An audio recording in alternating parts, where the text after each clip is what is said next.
Muito agradável. Esse tempo é o aquecimento, no esporte. Antes de começar qualquer esporte, é recomendado fazer o aquecimento, aquecer os músculos aí no futebol, para não machucar panturrilha, coxa, pescoço. E é claro que os craques, o aquecimento funciona, O que não é craque, geralmente mesmo com aquecimento a coisa estraga, Mas no culto, a música, esse tempo que precede, vem antes da mensagem, aquece o nosso coração, acaba deixando os nossos ouvidos também mais atentos à palavra de Deus. Eu espero que essa noite Deus possa falar com você através da palavra, que você possa sair daqui transformado, conforme a vontade do nosso Deus. E a título de introdução, eu quero convidar você para o livro de Jeremias, capítulo 9, Jeremias, o profeta Jeremias, também conhecido como profeta chorão. E para você entender o porquê ele é o profeta chorão, você precisa ler o livro. Mas ele chorou com muita razão. Ele viu toda a aflição do povo dele por causa da idolatria, por causa do castigo de Deus sobre a idolatria do seu povo, e por isso ele lamentava. Lamentava não só por causa da justiça de Deus caindo sobre o povo, mas também pela impenitência do povo, a dureza do coração do povo que não se arrependeu. E Deus então levou esse povo, o povo de Israel, cativo para a Babilônia. E aqui no capítulo 9, versos 17 até 26, Jeremias está declarando e também convidando o seu povo a se arrepender, a se voltarem para o Senhor, a abandonar a confiança em si e confiarem somente no Senhor e se gloriarem no Senhor. Capítulo 9, verso 17, diz assim: Assim diz o Senhor dos exércitos: Considerem e chamem carpideiras para que venham, mandem procurar mulheres hábeis para que venham, que elas apressem e levantem sobre nós o seu lamento, para que os nossos olhos se desfaleçam em lágrimas e as nossas pálpebras destilem água.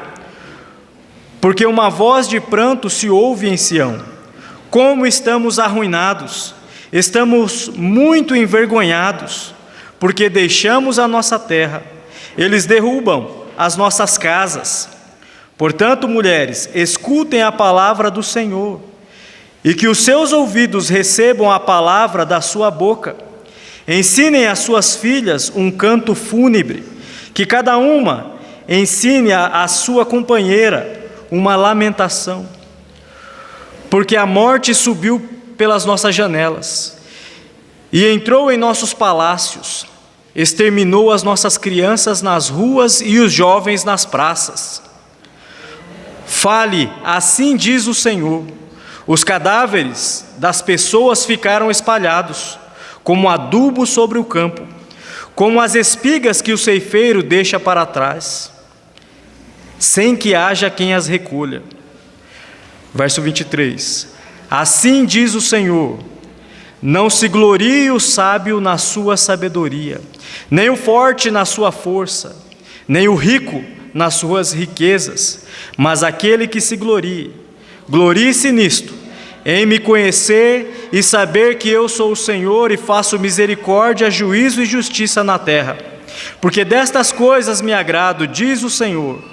Eis que vem dias, diz o Senhor, em que castigarei todos os que são todos os que são circuncidados apenas na carne, o povo do Egito, de Judá, de Edom, os filhos de Amon, de Moabe e todos os que cortam o cabelo nas têmporas e vivem no deserto, porque todas essas nações e toda a casa de Israel são incircuncisos de coração. Nós temos aqui a palavra do Senhor, através do profeta, chamando o povo para retornar a Ele, para gloriar-se nele. Israel é um povo peculiar. Israel, apesar de todas as promessas de Deus, as bênçãos, a lei, de todos os milagres que Deus realizou no meio deles, nós temos aqui um contexto onde o povo está em plena idolatria e Deus está vindo para castigá-los mediante a crassa idolatria, a profunda idolatria desse povo. E Deus, através de Jeremias, está dizendo como vai ser esse castigo. E aqui a Babilônia, que é a nação que Deus vai usar para castigar Israel, realmente vai causar muitos estragos na nação. E Jeremias está chamando o povo para chorar, para lamentar, porque vai ser realmente terrível o juízo de Deus. E no verso 23 ele então convida toda a nação, todo homem, na verdade, todo ser humano, a não se gloriar na sua sabedoria, na sua força, nem na sua riqueza. Mas aquele que se gloria, glorie-se nisto, em me conhecer e saber que eu sou o Senhor e faço misericórdia, juízo e justiça na terra, porque destas coisas me agrado, diz o Senhor.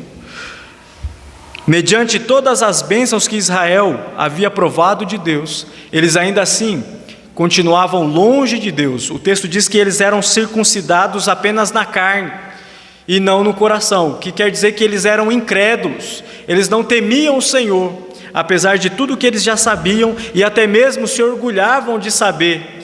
De todo o histórico que eles tinham orgulho daquilo, das promessas de Deus, mas isso não os aproximava de Deus, pelo contrário, era o objeto da fé deles, essa história, toda essa maneira como Deus trabalhou na história do povo de Israel, todas as bênçãos que eles receberam, eles estavam sempre de olho nestas coisas e não em Deus. E por causa disso, eles se afastaram do Senhor, eles se orgulhavam do seu histórico, vamos dizer assim, do seu pedigree. Deus escolheu eles, sim, mas isso não é para que eles se orgulhassem, mas é para que eles adorassem a Deus e dependessem dele, e não confiassem em si mesmos, olhassem para si mesmos e sua história e gloriassem-se nisso. Então o texto está chamando todo pecador, assim, a nação de Israel, a voltar para o Senhor, a se gloriar em Deus. E o título da nossa mensagem hoje à noite é: onde está a sua glória? No que você tem se gloriado? A ideia de glória, a palavra glória tem a ideia de exultação, alegria, regozijo, tem a ideia de realmente prazer, satisfação, aquilo que te completa, te deixa extremamente alegre. Aonde está a sua glória? Israel se gloriava em todas as suas leis, as suas cerimônias, no seu histórico com Deus, mas não em Deus. E por isso eles acabaram andando em terrível idolatria. Então Deus está chamando eles para que eles retornem para Ele. Glorie-se no Senhor, não na sua sabedoria, não na sua força e muito menos na sua riqueza. Muitos hoje têm se gloriado na sua sabedoria, na sua força e na sua riqueza. Muitos talvez que estão aqui agora estão confiando em si mesmo, estão confiados no seu braço forte, mas o convite da palavra de Deus é para que você abandone essas bases, para que você saia desta posição e se achegue no Senhor, ao Senhor. Esse não é o texto que nós vamos estudar hoje à noite, mas vamos partir daqui para pensar: aonde está a nossa glória? Aonde está a sua glória? O que tem sido motivo de glória para você? O que é que motiva você no seu dia a dia? Como igreja, a Igreja Batista Nova Vida, qual é a nossa razão de exultação? É o fato de sermos membros dessa igreja? É o histórico da igreja? É o fato de termos uma boa comunhão? É o fato talvez de estarmos aqui desde o início, na fundação da igreja? Talvez você se gloria nisso, mas será que é aí que deve estar a nossa alegria, a nossa realização? E eu quero convidar você agora para ir para o texto que nós vamos estudar, que é 1 Coríntios capítulo 1, versos 26 a 31, aonde o apóstolo Paulo, ele ecoa, ele reverbera a mesma mensagem de Jeremias, chamando a igreja de Corinto para retornar para o Senhor, para gloriarem-se no Senhor e não em si mesmos ou em qualquer outro. Capítulo 1 de 1 aos Coríntios, verso 26, diz assim: Irmãos, considerem a vocação de vocês. Não foram chamados muitos sábios segundo a carne, nem muitos poderosos, nem muitos de nobre nascimento. Pelo contrário, Deus escolheu as coisas loucas do mundo para envergonhar os sábios, e escolheu as coisas fracas do mundo para envergonhar as fortes. E Deus escolheu as coisas humildes do mundo, e as desprezadas, e aquelas que não são, para reduzir a nada as que são, a fim de que ninguém se glorie na presença de Deus. Mas vocês são dele, em Cristo Jesus, o qual se tornou para nós, da parte de Deus, sabedoria, justiça, santificação e redenção, para que, como está escrito, aquele que se gloria, glorie-se no Senhor. Paulo está fazendo menção ao versículo que acabamos de ler, em Jeremias 23, 24. Deus quer que a sua igreja glorie-se nele. A glória do crente, a glória da igreja não está nela mesma, mas está no Senhor.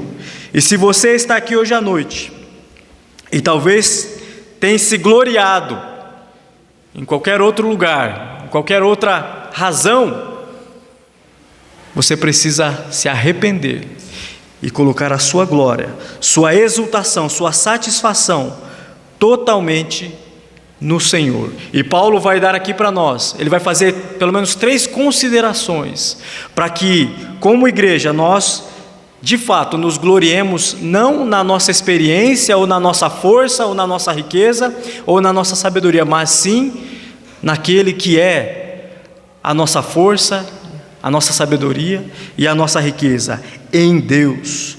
Antes de prosseguir, vamos ter uma palavra de oração, mais uma palavra de oração. Oremos.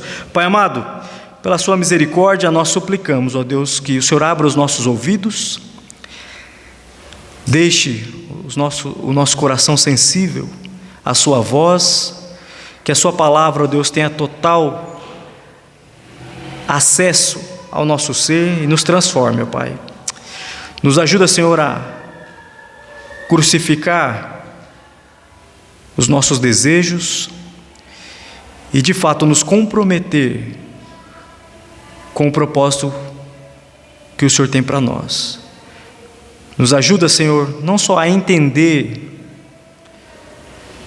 quem somos, o porquê nós fomos chamados, não só a compreender as bênçãos que nós temos recebido por meio de Cristo, das Tuas mãos, mas, ó Deus, nos ajuda a praticar, a viver realmente triunfantes, gloriando-se no Senhor apenas. Tira de nós qualquer orgulho, Senhor, que nasça do nosso coração, e coloca em nós um desejo sublime, genuíno, de glorificar o Teu nome, de engrandecer cada dia, cada instante a Sua majestade, ó Pai. Que a glória desta igreja, de fato, seja o Senhor. Essa é minha oração, é minha súplica em nome de Jesus. Amém. Irmãos, nós temos aqui um texto bem conhecido de nós, você com certeza já leu essa carta, Coríntios. A igreja de Corinto, você sabe bem, era uma igreja complicada, uma igreja cheia de dificuldades.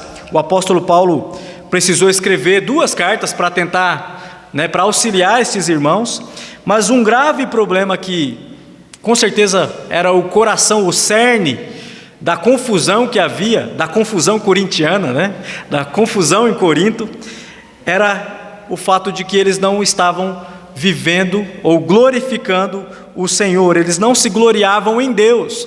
Mas se você ler o capítulo 1, ali o começo, você vai ver que havia divisões na igreja, e o povo estava seguindo a homens, e alguns diziam com prazer, com glória, com orgulho: eu sou de Paulo.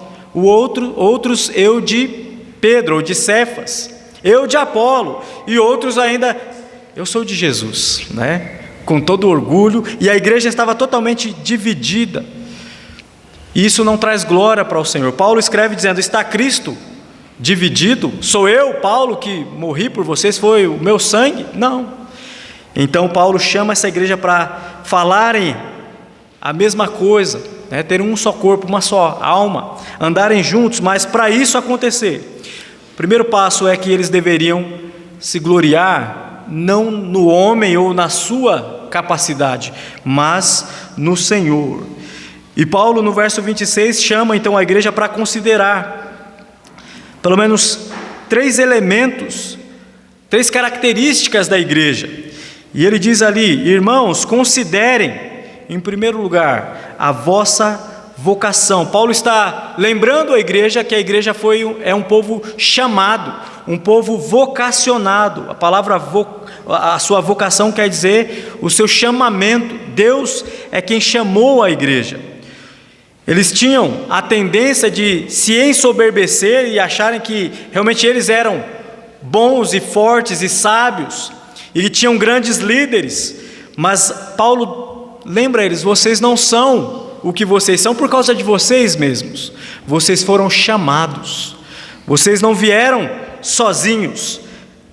Deus chamou vocês.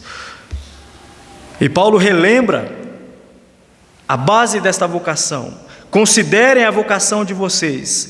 E Paulo então, ao descrever o chamado deles, relembra a identidade de muitos deles, e isso reflete também a identidade de muitos de nós, porque era a nossa realidade antes de Deus nos chamar do pecado. Paulo diz que não foram chamados muitos sábios segundo a carne, nem muitos poderosos e nem muitos de nobre nascimento. Pelo contrário, Deus escolheu as coisas loucas do mundo. Paulo relembra a identidade destes irmãos aqui em Corinto, e como eu disse, isso reflete também a nossa identidade como igreja.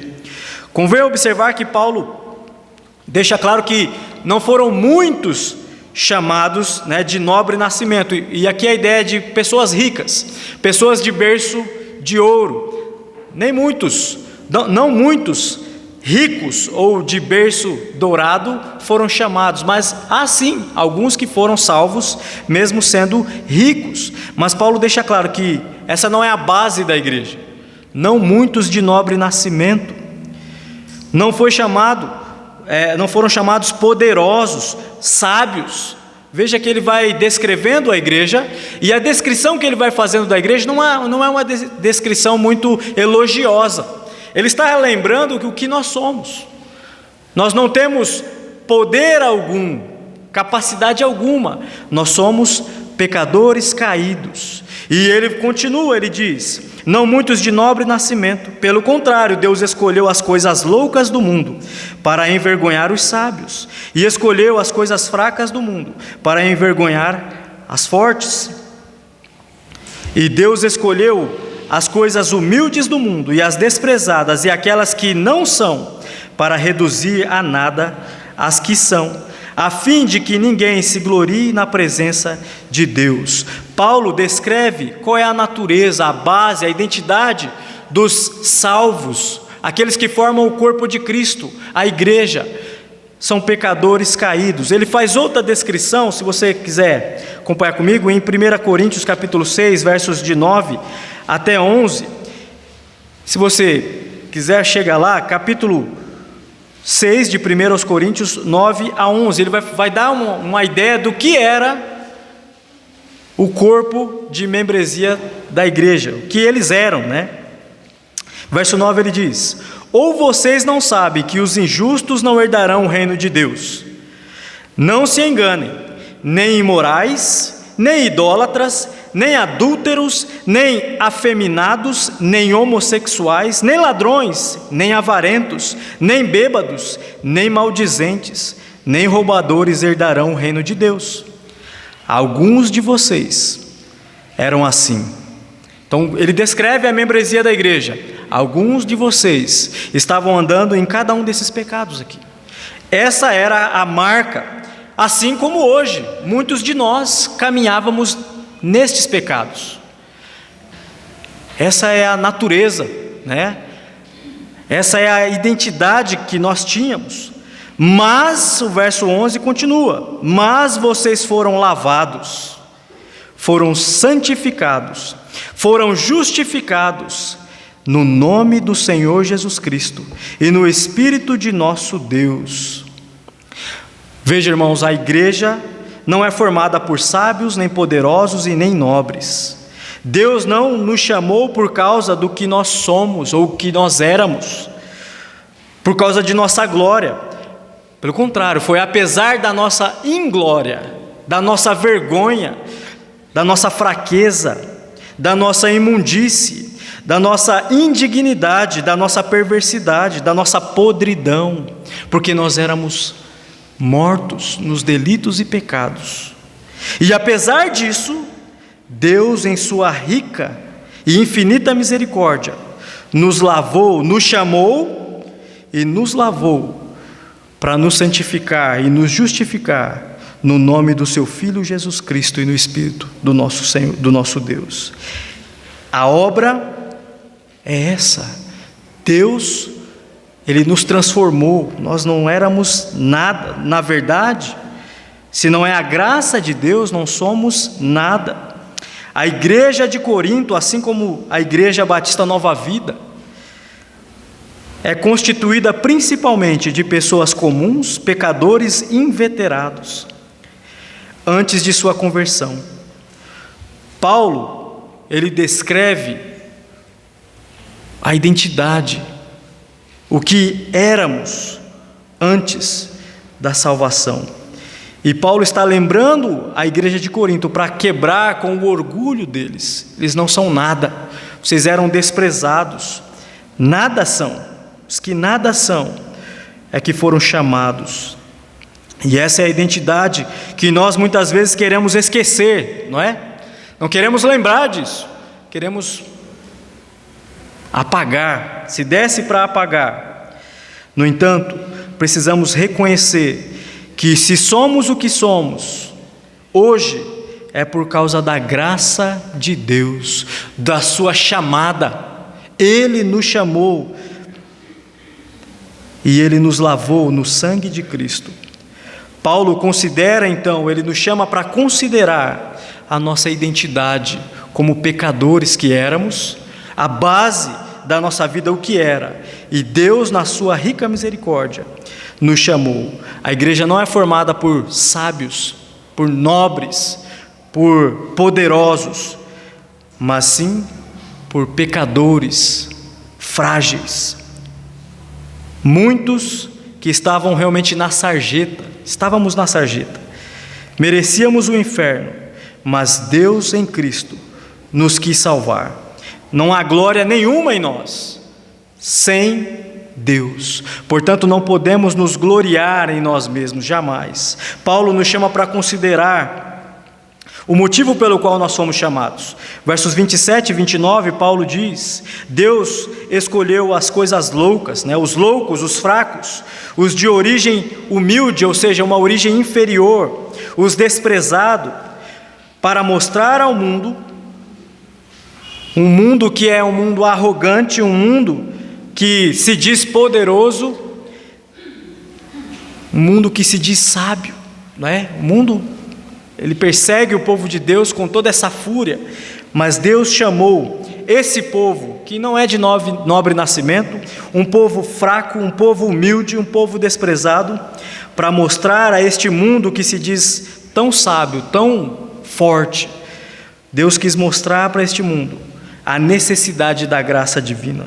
E quando a igreja está vivendo na dependência de Deus, para a glória de Deus, se gloriando em Deus, nós mostramos o poder de Deus, a graça de Deus, a necessidade da graça que o mundo tem.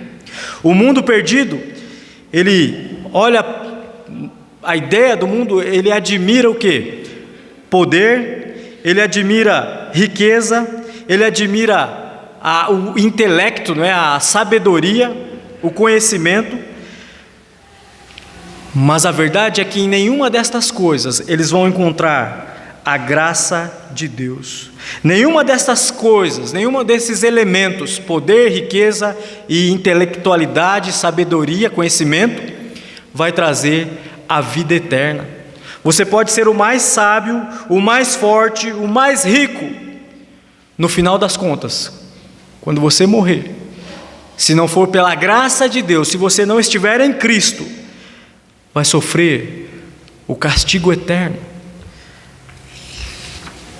Deus, através da igreja, através desse povo humilde, povo indigno, Deus mostra a necessidade que o mundo tem da graça dele. Por isso, nós não podemos nos gloriar em nós mesmos ou em nossos elementos, poder, riqueza, posses, mas devemos nos gloriar em Deus. A mensagem que nós transmitimos para o mundo ao viver na dependência, na glória de Deus, na dependência de Deus, é a mensagem de que Deus, Ele é poderoso, Ele é quem tem toda a riqueza e é Ele quem é sábio e pode fazer humildes, desprezados, os que nada são, alguma coisa. Ele é poderoso. Quando nós dependemos de Deus e damos glórias a Deus, nós confundimos o mundo fica desesperado. Ele fala: como?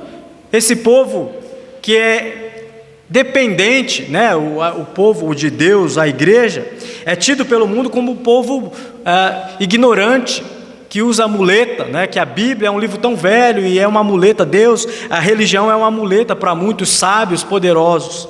Mas quando nós vivemos na base da glória de Deus, para a glória de Deus, e a nossa vida é transformada, e o mundo olha para nós e fala: como eles podem avançar mesmo em meio a tantas dificuldades, tantas debilidades? Nós mostramos para o mundo arrogante a necessidade que eles têm da graça divina. A história da igreja, irmãos, encontra-se repleta de relatos de grandes pecadores, considerados causas perdidas, sem um fim bom, aquele curva de rio. A história da igreja está cheia de homens e mulheres que para a sociedade não valiam nada, mas quando Deus os chamou, Deus transformou, santificou e justificou. Deus fez deles instrumentos poderosíssimos. Se você quer para você estudar talvez em casa com a sua família, vai estudar a história de George Miller. George Miller foi um grande pregador na Inglaterra.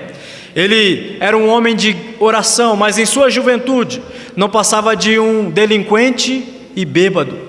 Mas quando Deus chamou ele, quando ele creu no Senhor Jesus Cristo, Deus transformou esse homem.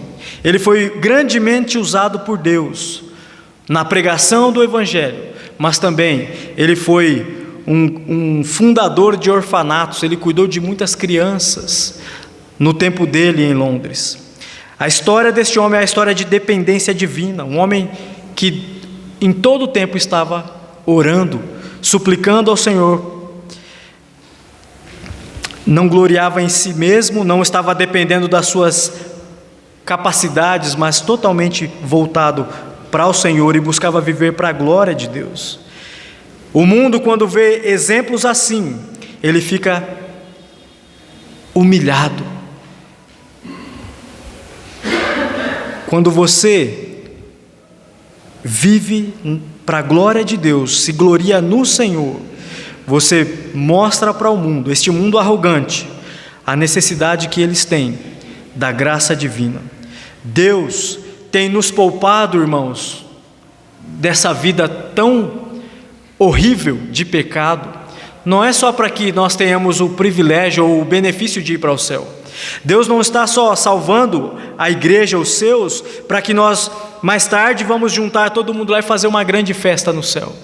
Não, Deus quer mostrar para o mundo o quanto Ele é arrogante, o quanto Ele é incapaz, o quanto Ele é louco. Eles necessitam de Deus, e para que eles possam enxergar isso, nós precisamos viver na dependência de Deus, para a glória de Deus. Eu mencionei o exemplo de George Miller lá na Inglaterra, muitos anos atrás. Mas nós não precisamos ir tão longe. Aqui mesmo neste salão, a vários pecadores e pecadoras que eram terríveis, horríveis, pecadores e pecadores, os quais deveriam ter sido engolidos vivos. A boca do inferno devia abrir e caímos lá dentro. Essa era a devida paga, o devido salário por causa dos nossos pecados, da nossa indignidade. Mas Deus, na sua graça, para a sua glória, para os seus propósitos, nos poupou. Não temos nenhum merecimento nisso.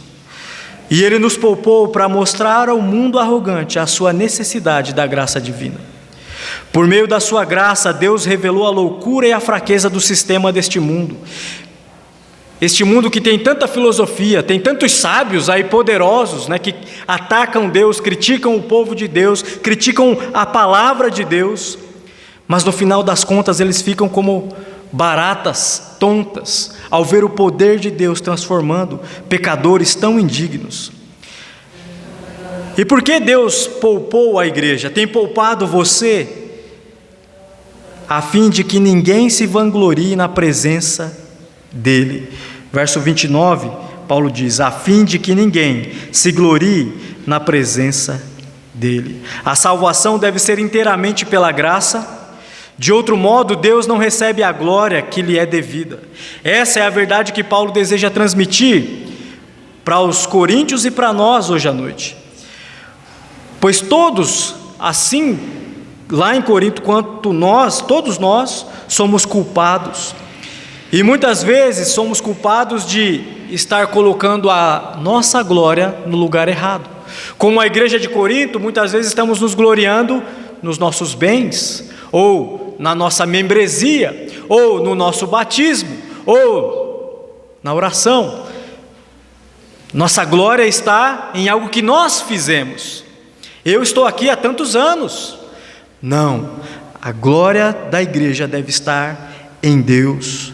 A glória é dele, é ele quem nos chamou do tremedal de lama, de uma vida totalmente perdida, pervertida, e ele nos tirou de lá para que nós venhamos testemunhar do seu poder, da sua força, da sua sabedoria, perante um mundo que é um mundo louco, sem Deus. Portanto, foi para isso que Deus nos poupou, para nós mostrarmos para o mundo a necessidade da graça divina, mas também para que nós possamos desfrutar das bênçãos que Ele tem nos dado por meio de Cristo. Paulo diz nos versos 30 e 31, por fim, ele considera as bênçãos que nós temos em Jesus Cristo. Uma vez que todo aquele que crê está em Cristo e tem tudo o que necessita, por que competir entre si e muitas vezes ficar se comparando uns com os outros? Era o que a igreja de Corinto estava fazendo e que muitas vezes nós fazemos, olhando para as nossas bênçãos. Mas Paulo diz: mas vocês são dele em Cristo Jesus, ou seja, ele começa a descrever as nossas bênçãos, o qual se tornou para nós, da parte de Deus, sabedoria, justiça, santificação e redenção, para, como está escrito, aquele que se glorie, glorie-se no Senhor. As bênçãos espirituais de que precisamos, elas não estão aqui neste mundo, não está nos nossos bens, na nossa força, na nossa sabedoria, mas está em Cristo. Tudo o que nós precisamos, irmãos, para esta vida e para a vindoura, está na pessoa do Filho de Deus, Jesus Cristo. Ele é nossa sabedoria, justiça, santificação e redenção. Cada um desses vocábulos, desses termos teológicos, tem um significado especial para os cristãos. A justiça se refere à nossa posição diante de Deus. Fomos justificados, ou seja, declarados justos, porque sem Cristo nós éramos culpados do nosso pecado. Como eu disse, merecíamos que o inferno abrisse a sua boca e nos tragasse, por causa do nosso pecado, tão vil e tão terrível, manchando e ferindo a santidade de Deus, todos os dias com a nossa respiração. Mas Deus, em sua misericórdia, enviou Cristo, e Ele pagou o preço pelo nosso pecado, e a justiça dele é creditada na nossa conta quando cremos. Fomos justificados, Deus nos declarou justos em Jesus Cristo, Sem Cristo somos condenados. Se você está aqui hoje à noite e ainda não se fiou na justiça de Cristo somente, você é condenado. Você está indo para o inferno, para o lago de fogo, o sofrimento eterno descrito por Deus na palavra dele. Deus tem te chamado ao arrependimento. Você deve deixar a sua vida de pecado e confiar na justiça de Cristo e se comprometer com Ele, para viver para Ele. No entanto, também nós somos santificados. Uma vez justificados, somos santificados, ou seja, separados para pertencer a Deus e lhe servir, separados do mundo, do pecado, para usar a nossa vida como um instrumento de justiça, de boas obras, servindo ao Senhor cada dia de nossa vida, amando, fazendo bem ao próximo, adorando, glorificando o Senhor, tirando o primeiro dia da semana para adorar o Senhor e durante a semana adorando o Senhor.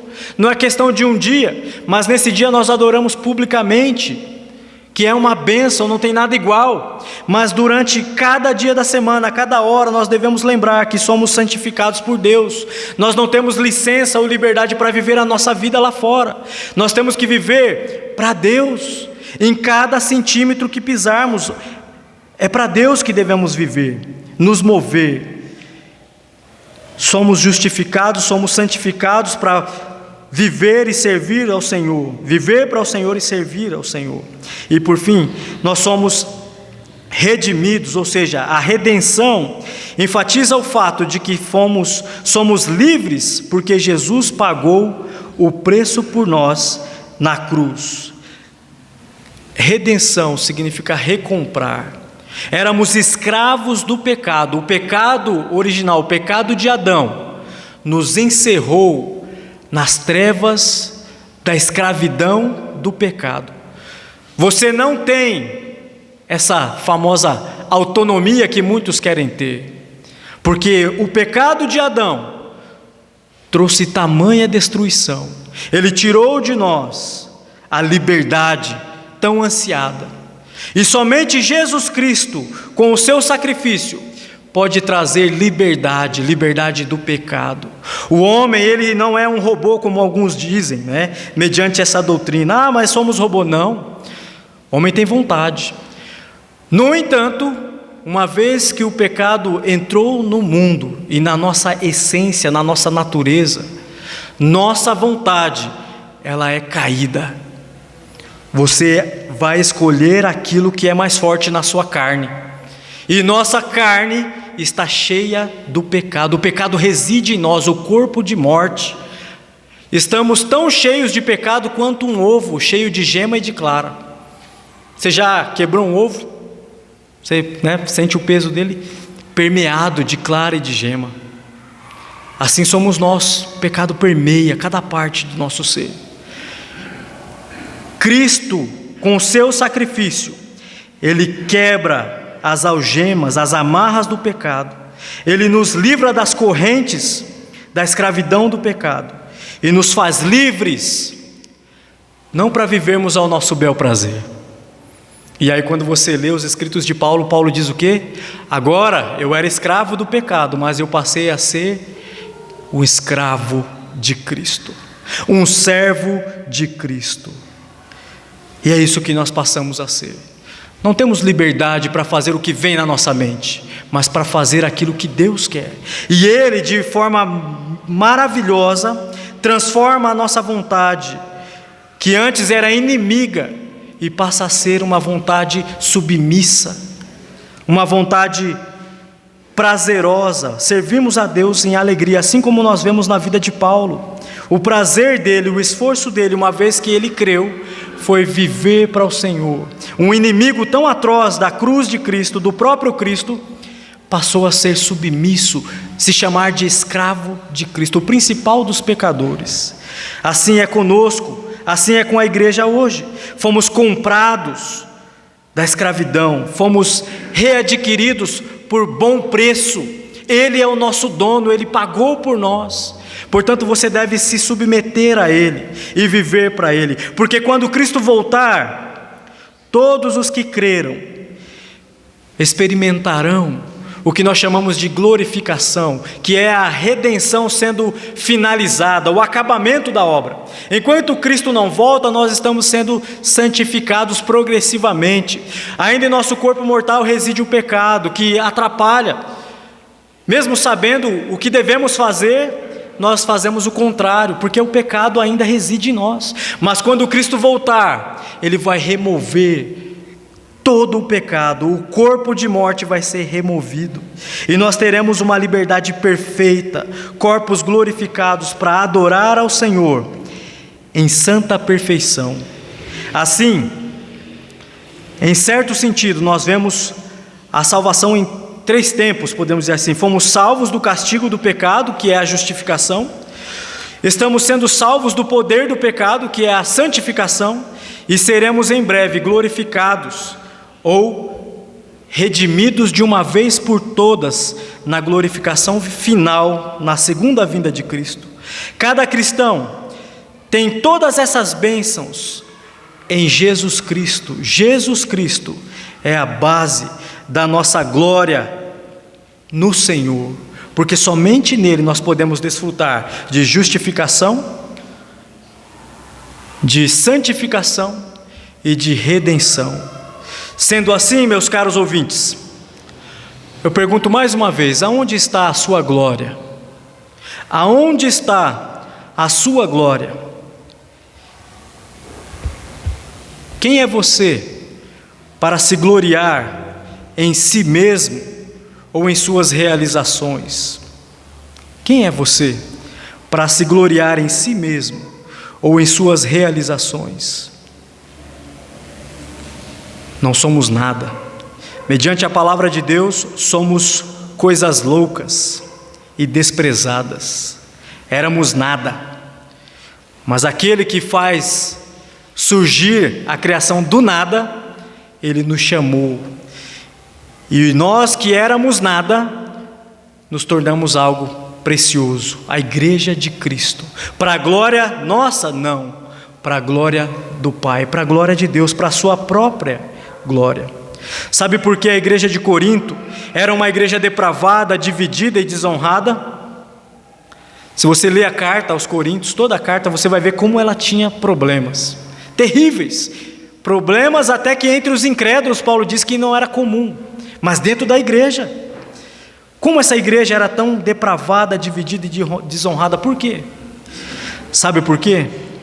Porque era uma igreja orgulhosa, uma igreja que estava se gloriando não no Senhor e no que o Senhor fez por eles, mas gloriavam-se em si mesmos, em seus líderes, estavam seguindo a homens. Mas nós poderíamos entrar a fundo e criticar Corinto. Mas antes, porém, de julgar os coríntios, devemos examinar a nossa igreja. Examine a sua vida, a sua alma. Você foi chamado, foi chamada. Você foi chamado para quê? Para ser santo, para ser santa, para ter uma vida de comunhão e para glorificar a Deus. Essa é a base da nossa chamada. E eu pergunto a você: você está vivendo à altura desse chamado? Você está vivendo à altura desse chamado? Aquele que se gloria, glorie-se no Senhor. Vamos orar. Pai amado, nós te damos graças por sua misericórdia, por sua palavra que é tão clara, Senhor. E nós suplicamos a sua misericórdia em nossas vidas, ó Deus. Tira de nós todo o orgulho vil. Tira de nós qualquer tendência a nos gloriar nos nossos feitos, em nosso poder, em nossa sabedoria. Nos lembra, Senhor, a nossa identidade. Nos lembra, Senhor, diariamente da nossa chamada, do propósito da nossa chamada e das bênçãos que nós temos em Cristo, somente nele. Nos ajuda, Senhor, a viver à altura desse chamado. Que possamos, ó Deus, de fato, nos gloriar em Ti. Eu peço, ó Deus, por esta igreja, que nós possamos, como um corpo, viver unidos em uma dependência santa, e buscando, ó Deus, glorificar o Seu nome e desfrutar da glória no Senhor, ó Pai. Ó Deus, eu rogo se há alguém aqui esta noite que talvez está sem a justiça de Cristo, está vivendo no mar de pecado, longe do Senhor, servindo a si mesmo, tem misericórdia dessa alma, Pai. Faz que ela enxergue o caminho terrível que ela vai andando. Dá a essa alma a consciência do pecado, mas também a consciência do castigo que o pecado merece. Abra os olhos, o entendimento, para que possa correr deste fim tão trágico que é a morte sem Cristo. Tem misericórdia, Senhor. Essa é minha oração, é minha súplica, em nome do seu Filho amado Jesus Cristo. Amém. Quero convidar o regente para chegar, cantar mais um hino. Se você pode, por gentileza, fique em pé para entoar este hino com